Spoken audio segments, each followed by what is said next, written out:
Hey everyone, this is Yasmin Inal, founder of Amplify Your Dreams and the creator of this online course, The Dream Blueprint 7 Steps to Fulfilling Your Dreams in a World of Distractions. I'm so excited to be joining with an amazing person today for our guest interview, and it is Dr. Romie coming from Florida. Dr. Romie Mushtaq is a traditionally trained neurologist with additional board certification in integrative medicine.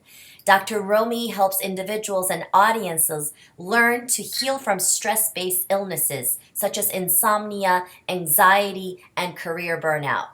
Her mindful living program, Mindset Matters, is based in neuroscience, positive psychology, and mindfulness. Dr. Romie is a highly sought after professional speaker, teaching the medicine behind mindfulness to groups and corporations. She's also an expert contributor to national and local media outlets such as Fox Business, The Huffington Post, Fox 35 News Orlando, and NPR. Dr. Romie shares her story and wisdom during her TEDx talk, which I encourage you all to watch. It's awesome. And when not speaking around the country, she heals clients at the Center for Natural and Integrative Medicine in Orlando, Florida. And I am so happy that she is giving me her time today. You know, you guys have no idea. This is awesome to have such an amazing expert to talk to us about being mindful and how we can overcome the overwhelm. Welcome, Dr. Romie. Thank you so much for being here. Oh, you're welcome, Yasmin. Thank you so much for having me and for that gracious introduction. Of course, you deserve it and more. I was just really blown away when I first heard your TEDx talk. First of all, your style is awesome. The way you told your story, and it's something that I think a lot of my audience can really relate to, and that's why I was like, I need to interview you, Thank you. because everyone who is a big dreamer definitely experiences this burnout thing, Oh, right? I mean, whether it's a career thing or it's family based, whatever dream they're running after, there comes a time when they realize they're just running around like a crazy person and they need to stop. So I think it's a big part of what I teach, because I always teach my clients, if you have big dreams that you want to amplify, you cannot do it without being healthy. I mean, health is your biggest wealth, right? yes. So I just want you to tell us, like, why do you do what you do? Your story is very inspirational. So if you can just share that with us. Wow, that's a powerful, loaded question. And I start by saying is how many of your audience members may be working in a job right now that they're not even quite sure they want to still continue. And then you feel guilty about it. And I thought my story was unique, but I find it's not uncommon at all that often we end up in career paths because it was expected of us. I went to medical school because I had traditional Indian, Pakistani parents who expected me to become a doctor. And yet somehow those childhood dreams we have get stifled. And so that is probably one of the most common type of clients I end up working with one-to-one or corporate clients is people who are not sure they're on the right career path to begin with. But then there's a second group of people, Yasmin, that I find is we feel that once we choose a job or a career path that we're just supposed to stay there forever.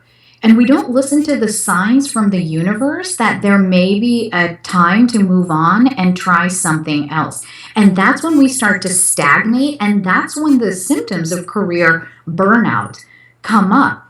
And we'll talk about this a lot as we move forward about feeling overwhelmed is sometimes until we grow older and wiser and spend more years working, we look back and realize that it's not about one job or one company or one profession, but our overall body of work. And as I now look back to the, last over 20 years that I've been either studying or working, you realize how everything comes together, even if in this moment you don't know how it's going to. Yeah, I love that. I mean, one thing you mentioned in your TEDx talk, when you realized that you had this burnout, it Yeah. was in a way too late because you had to have this surgery, and and that's when you made that shift. It was.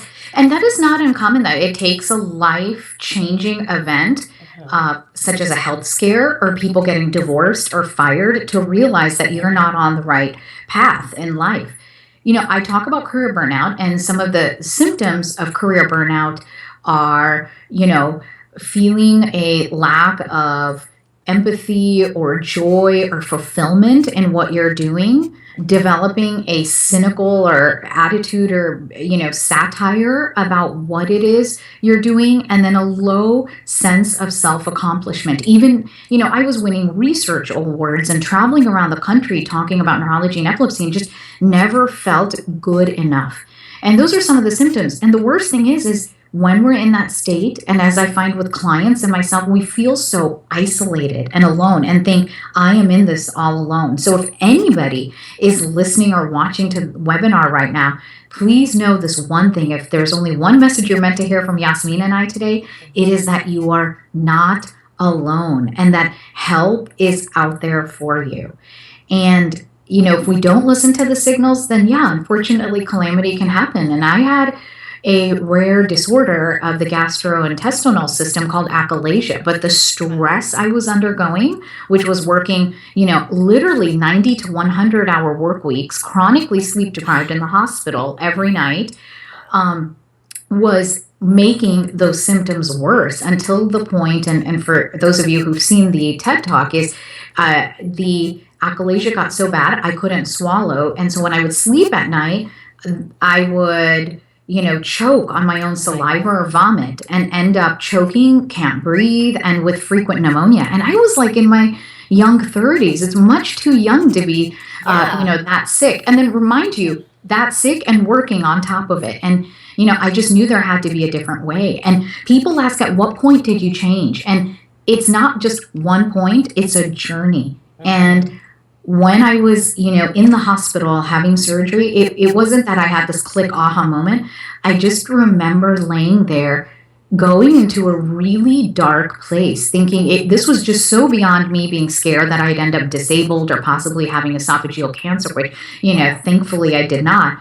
But it was just like, how did I get here? And who am I? And I really know that whatever's going on, I'm not serving my life purpose. So for anybody that's listening right now, the first step is just recognizing that today, in this moment, am I living my life purpose? If you can answer yes, then keep moving forward. And we're going to talk about ways to come overwhelmed. But if you're frozen in your tracks right now and thinking, I'm not living my life purpose, oh my gosh, help, what do I do next? Then keep listening. I think Yasmin and I are going to help brainstorm together, right? Yeah, absolutely. Yeah. You know what I love? You just mentioned, the first module of this course. So, this is the 8th module, basically the final module where they're listening to us right now. The first module was all about finding your purpose, finding your mission in life.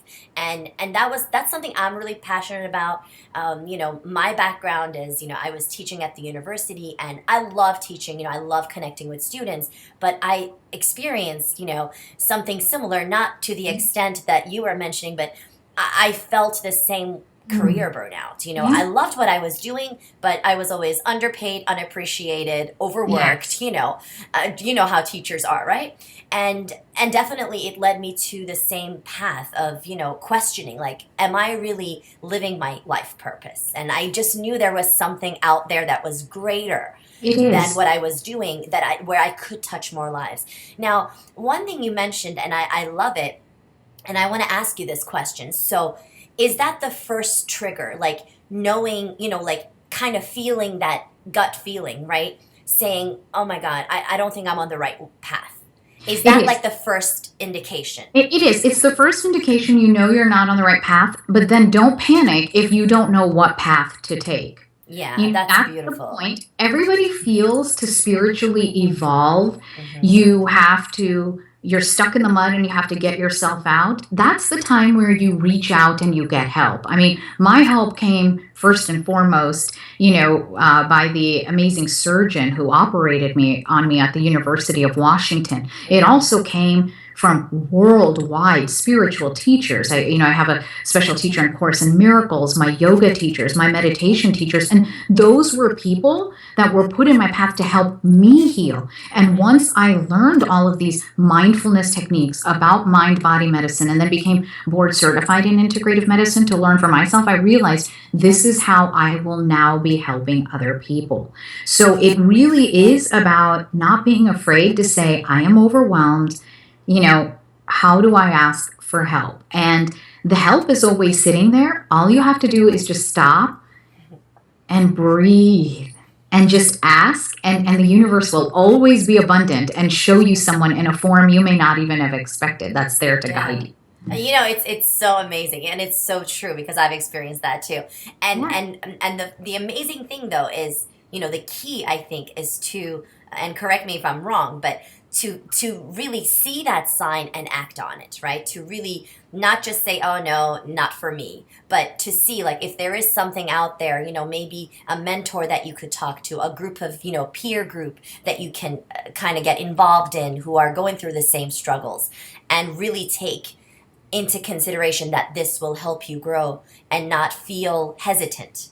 It is. It is A, asking for help, but B, this is, and I say this in my TED talk as well, is people think, okay, I haven't found my life purpose. I know what it is, and I have to see what the end goal looks like.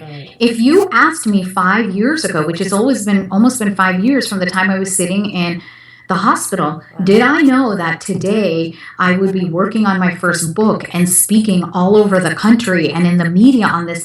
I had no idea whatsoever. It's about just taking it one step at a time and combining that one step of action with faith that you are on the right path and that everything is coming together. Yes. And then it's how to quiet the outside voices. Because when we have fear coming up, and this is step 2, coming up within us, it's not uncommon that people, even maybe people who love us, like family members or spouses, will say, "You're crazy." And I always tell people that's fear showing up, because there's a fine line between being crazy and being a visionary. And the difference is whether you're in a fear mindset or you're in a faith mindset. So if you choose faith, you'll always be walking the path of a visionary. Absolutely. Oh, I love that. I love that. And we covered, the fixed and the growth mindsets too. So my students are definitely very familiar with the whole idea. And I just love how you, worded it about the fear, and that's something that comes up a lot with my clients. I do group coaching, one-on-one coaching, and it's all about the fear of failure. The fear of the unknown, the fear of, oh my God, what are people going to say? When in fact we know people don't really care and they have their own worries to worry about, right? Yes, I mean, when we look at positive psychology and the relationship of fear, I think there is a couple of big misconceptions here. Is that the people who succeed have no fears, and that's not true. Everybody has fear. And if you look at your brain as a school bus, and there's only one person that can drive the school bus, right? Yes. And think of the roles we all play during the day. I am a daughter, I am a doctor, I am a speaker, I am a media personality, I am a doggy mommy. I have all these roles, but one of those is fear. And if you let fear drive the bus, you'll always go down the wrong path. You just have to recognize that fear is there and send her to the back of the bus and tell her not to drive. It's that simple. And we can do a breath technique right now that I teach clients when fear shows up, how to send fear to the back of the bus. Oh, yes. Let's do it. Yes, let's do it. Okay, so what I want you to do is just close your eyes, and we're going to inhale and roll the shoulders up to the ears. Hold the breath and exhale. Roll the shoulders down your back towards your hips, breathing out through the mouth. Beautiful. Let's do one more shoulder roll, opening up the heart space. Inhale up through the nose. Hold the breath, scrunching up the shoulders, and exhale. Rotate those shoulders back. Beautiful. The heart space is open. And I want you to picture an image, a scene, a person in your life that makes you happy. If you're not smiling, you don't have the right image, keep shuffling through the images and go to that one image. Got it there? Good. Now hold that image and look at the colors. What does it or he or she feel like? The sounds, the smells. Good. Take a nice another deep inhale in, holding on to that image. And exhale out through the mouth.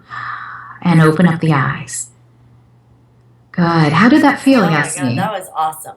Wasn't it? That was just 5 seconds or not even. And if you hold on to an image for 5 seconds, the fear center in the brain, or that sympathetic overdrive that's going on, starts to calm down, and the parasympathetic or relaxation kicks in. And that eliminates fear. And here's the most beautiful thing in integrative medicine. Some of the studies have shown if you hold on to a happy thought for just 5 seconds and we do a saliva swab, your IgG and IgA immune markers go up. So you're actually improving immunity by being happy and shutting off the fear. You're sending that fear to the back of the bus. It's that simple. Take a 5-second happy break. It is. It is. It's just, it's simple, but it's not common sense, Mm-hmm. I mean, it's common sense, but not common practice. It is. Exactly. Like yeah. Yeah. We go around in our lives, myself included, not consciously breathing, right? Because by how our brain is designed and our lungs, breathing is a subconscious or unconscious activity. We go and because breath is connected to life. Anatomically, physiologically, and spiritually. Every religious practice talks about the breath of life in us. But when we stop and we are conscious of our breath, then we become mindful and in the present moment. And that's when literally those mechanisms in the brain of fear and anxiety and all those things that hold us back and keep us overwhelmed, shut down. All we need to do is breathe.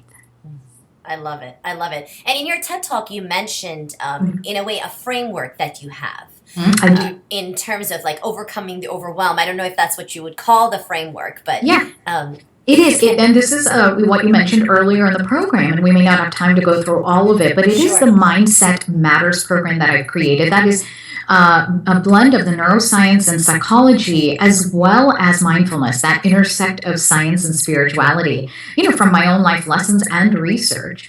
And that framework is number one, what it sounds like all your modules have been is recognizing you're in a place of overwhelm or that stress response we talk about and resting. And I think you've gone through all of those modules already. That's the key is until, and people often ask me, well, Dr. Romie, how do I know I'm ready to go on to step 2 or not? Yeah. Well, you're ready to move on when your sleep is restored. So I have some clients who come to clinic and within 3 to 5 days, their sleep is restored. Other clients, it can take over a month. We're working on hormones and other imbalances that from the stress that have occurred. And by having restored sleep, I mean, you can fall asleep at night without having to take a sleeping tablet or alcohol. You stay asleep without multiple arousals. If you get up to go to the restroom, you come back and you fall asleep easily, and that you wake up feeling rested. And sorry about that. We're hearing a little doorbell in the background. So yeah, it's okay. Yeah, it's like a sign from the universe, like move on to the next point.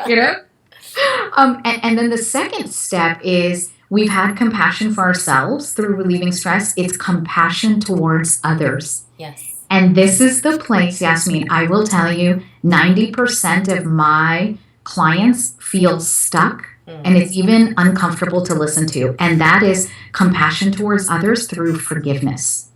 Yes. So, in my world, when I work with one-on-one clients, I have a lot of people coming with what's known as refractory depression. They've tried multiple medications. Nothing seems to be working. They've tried every supplement on the market. And what science has found is that the number one cause of people who hold on to anger and resentment is the inability to forgive. And that is what leads to depression.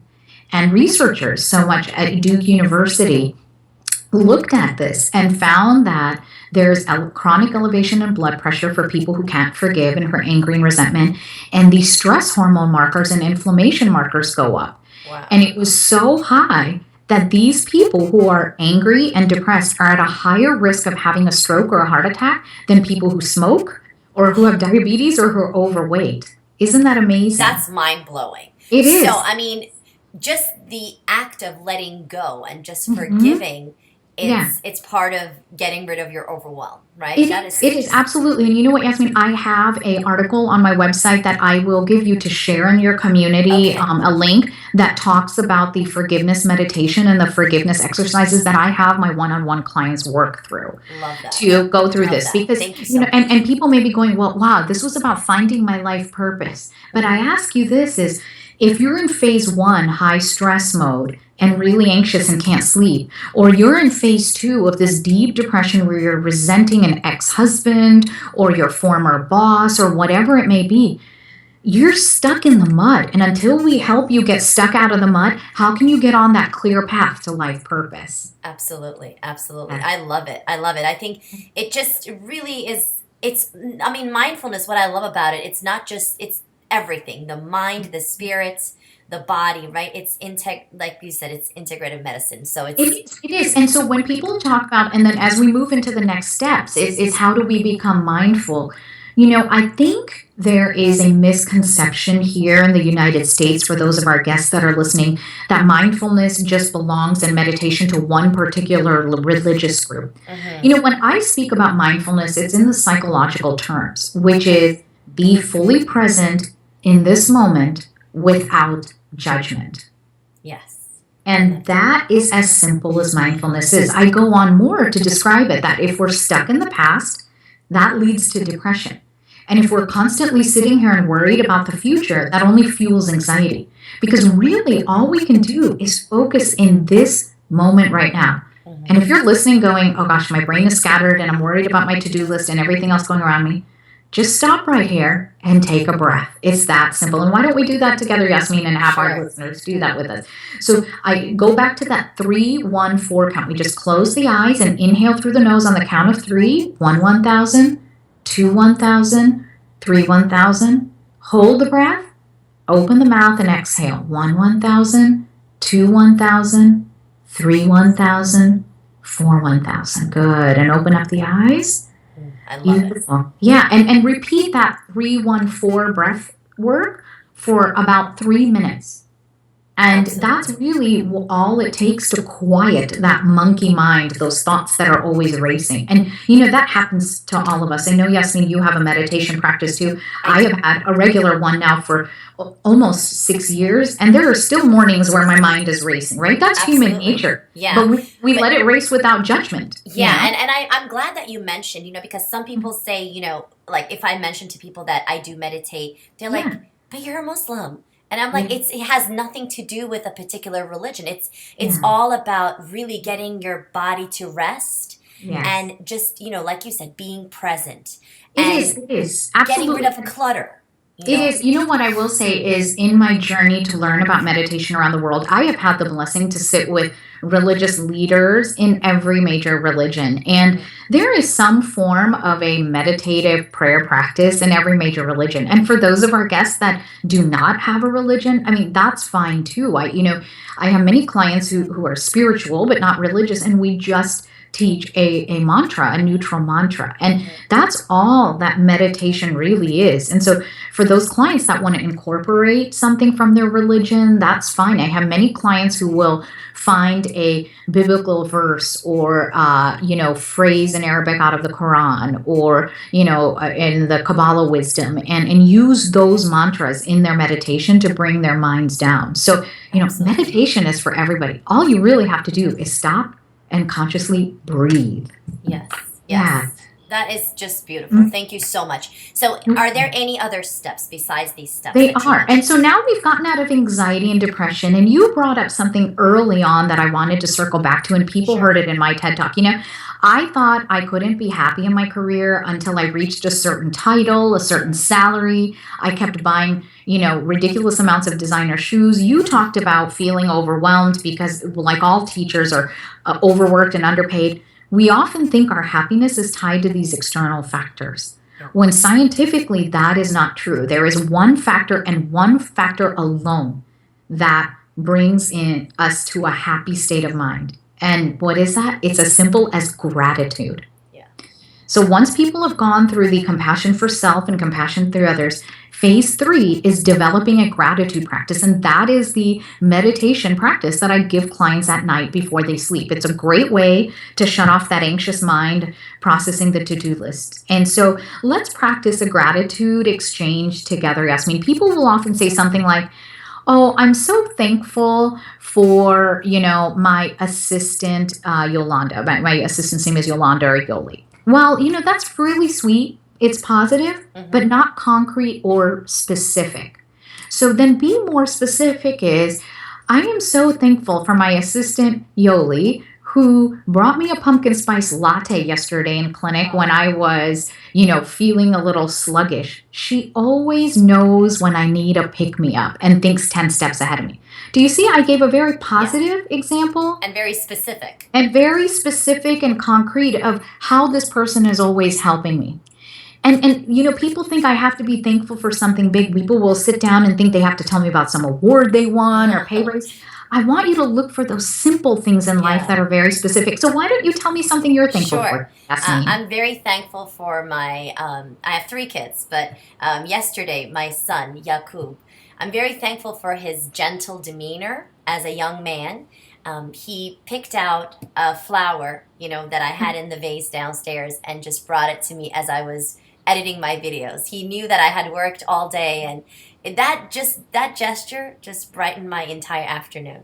Oh, that is so sweet. See, and that is a great way. And just see, you're smiling by nature, but as you're just thinking and telling the story, your smile just tripled in size. And I could just see the relaxation response kicking in the brain. And that's what a gratitude. And so for people listening, pick 3 to 5 things and say them at night. And for those of you that are married or have a significant other going to bed next to you at night, say them out loud to one another. It helps to restore intimacy in the bedroom that's been lost with a lot of the couples I counsel, because there's smartphones in the bedroom, tablets, and you're reading, somebody is on the phone, and it is. So take the time to shut everything off and bring that gratitude practice in together. Oh, I love that. One of the other bonuses that I'm actually giving my students in this class is a morning routine and an evening routine. And I'm just so glad that you mentioned this, because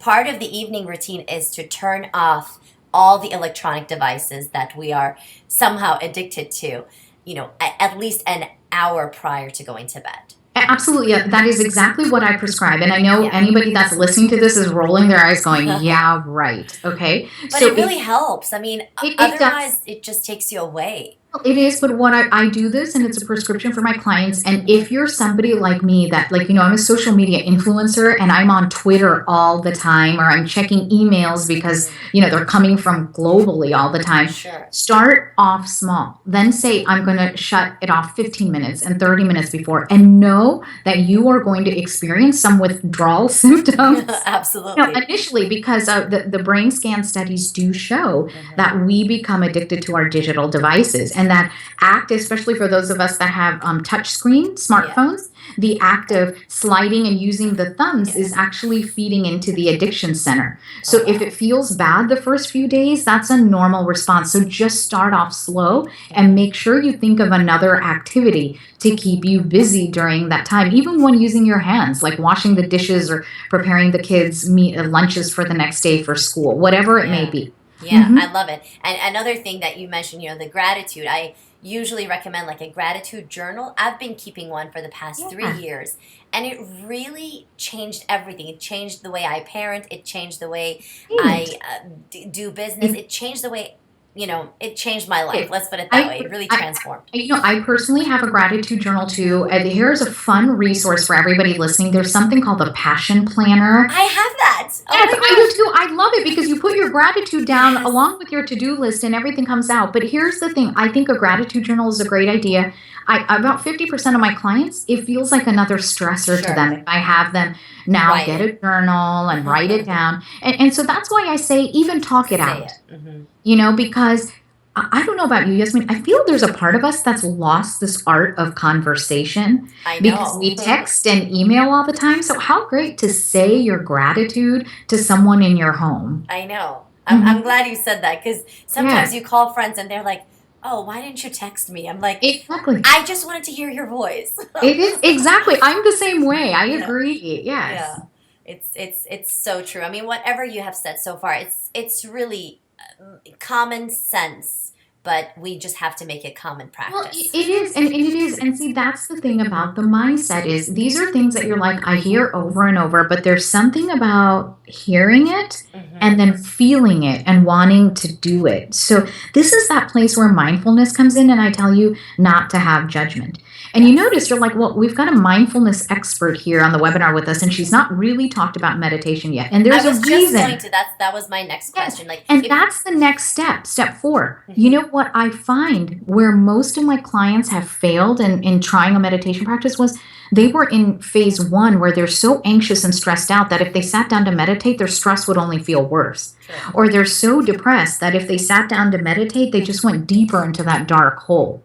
So I find it's very important to give people tips and tools and tricks and whatever they need, and, supplements or medications, whatever's appropriate, that we, treat as holistic physicians to get out of that anxious state, to get out of the depression and, move through forgiveness, be happy. And then it feels honestly so much more peaceful to sit down and meditate, as you know. Absolutely. And that's the next and the 4th step is then starting a meditation practice. And everybody says, when, how, where, do I start? Especially if you've never done it, right? Because, for someone, I'm sure you've experienced the same thing, right? If you were just starting out, it's like learning Chinese, It's a new thing. You're not new to it, and you don't know what is supposed to be done and how you're supposed to do it. So it's so great. Guide us You through bring up the most common question I get asked on my website when I give lectures. It's, am I meditating the right way, or is there a right way to meditate? And the answer is no. There is no right way. There is no wrong way. There are better ways, like you shouldn't be emailing and, distracted with a smartphone while you're meditating, I'm meditating right now. Exactly, yeah. But the key is, 1, sit in a comfortable position. I think an ideal way for beginners especially is this Dr. Deepak Chopra's RPM method. Rise from the bed in the morning, pee, and then go sit back down and meditate, Because the minute we start preparing breakfast, brushing our teeth, checking our emails, our mind is already coming to this kind of conscious level of, everything that clutters our mind during the day. And we want to catch ourselves in that morning time where we're just not quite awake, that period between, subconscious and conscious thinking, and just sit. And it start as simple as just focusing on your breathing and going back to that 3-1-4 breath count I gave you. And if the thoughts just start wandering, it's okay. No judgment. They happen to all of us who meditate. Just see the thought, send that back to the back of the bus, and just concentrate back on the breath work again, and just start with 5 minutes every morning for the first week, and then add 5 minutes week 2 until you get up to about 20 minutes. And even for those of us that are seasoned meditators, if you can't sit for 20 minutes some morning because life just takes over, sure, that's okay. No judgment.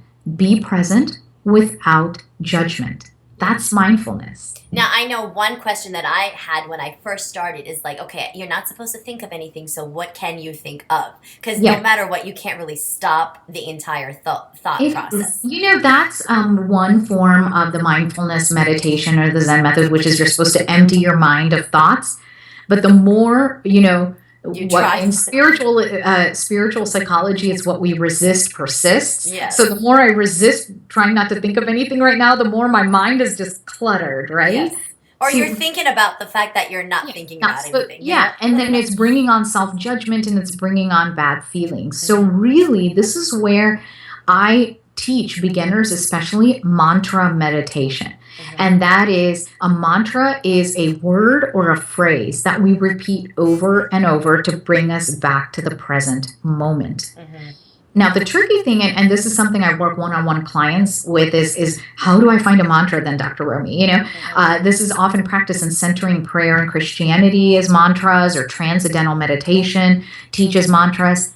My belief from working with, spiritual teachers from all over the world is that I believe everybody has a mantra in their heart. We were all born with a unique phrase or mantra that reminds us to connect to spirit, no matter who we are. And, it's when we find that mantra within us and anchor ourselves there, it'll always remind us to stop and breathe and connect back to that place of faith that we talked about in the beginning. Are you going to choose fear, or are you going to choose faith?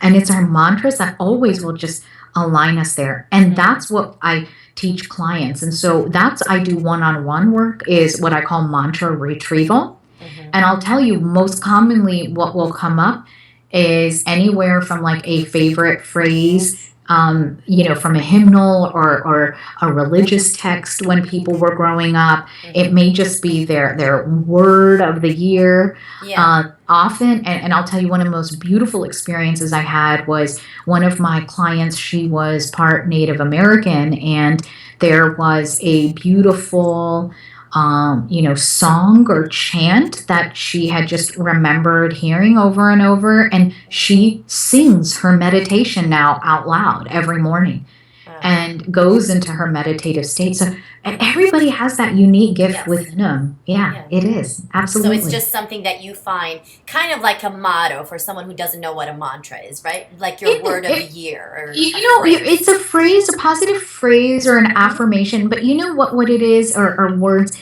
Be careful, with your word of the year. Like, did you pick a word of a year this year? Well, Yes, last year it was be present, and this year it's focus. Focus. Okay, right. So yours is focus. Mine was abundance. Okay. So the hard part when we are using a mantra in a language we speak, English, Mm-hmm. is when we're meditating. If you're sitting on the word focus, okay, now my word is focus. That's going to be my mantra, focus. And you're going to be like, oh, but I can't focus today. I've got so many things to do with the kids. Or mine is abundance and oh my gosh, all the bills to the vendors are due. It's the beginning of the month, right? Yeah. Your mind starts wandering. And so that's why I really believe that the mantra is something deeper and spiritual within all of us. And I have yet to work with a client that when we haven't been sitting together and gone in a deep, meditation place together and quieting out the noise, that we haven't come up with a retrieval within 1 to 2 sessions, either over the phone or in person in clinic or even in my group workshops. It's truly a beautiful experience. And I feel honored every day to be able to witness someone reconnecting to that mantra I know we were all born with in our hearts. Yeah. One thing I personally like to do, I love to go out in nature, especially in the mornings, just to get fresh air and, for my morning exercise. So one of the things I like to do when I go, I'm blessed to live in Raleigh, North Carolina, where we have lots of lakes and beautiful nature, and the weather is pretty good. And so I like to pause after my walk and just sit on the grass looking at the lake and just close my eyes and just connect at that moment, Excellent. Yes, absolutely. I mean, that's beautiful. And it's a great point, I guess, for those people that can go out, right? At the time that's another way. We're videotaping this. Half the country is under, tremendous amounts of snow and sub-zero weather. But yeah, it is. So I feel guilty, also being in Florida where I can go outside year round and connect to nature, but it is. And the key about going out to nature is disconnecting those smartphone devices. So if you've got music going, it's just disconnect and be present. And there's nothing more healing than being out in nature. You're absolutely right. I just feel more connected, when you see the creation and it's just, you just feel it humbles you in a way. So it is. The things we take for granted, those simple pleasures, right? That we have to have gratitude for. Absolutely. Now, I just have one last question. Now, we are done with all the steps. Am I right? The one last step is, how do we take that mindfulness out into our daily practice? So you're like, okay, Dr. Romie, I meditated this morning. I have a meditation practice. I don't feel very mindful all day in my dealings at work and taking my life purpose, or I still don't know what my life purpose is. This is that last question. I end every one of my prayer sessions and my meditation sessions, or even in between clients or speaking engagements, with this one question. And that is, how can I be of service? I love that. And then you stop and you listen, and the signs will always show up. It may be as simple as saying hello to someone in the store that day that looks a little bit frazzled. It may be like your child giving you that flower. He was in service to you that moment.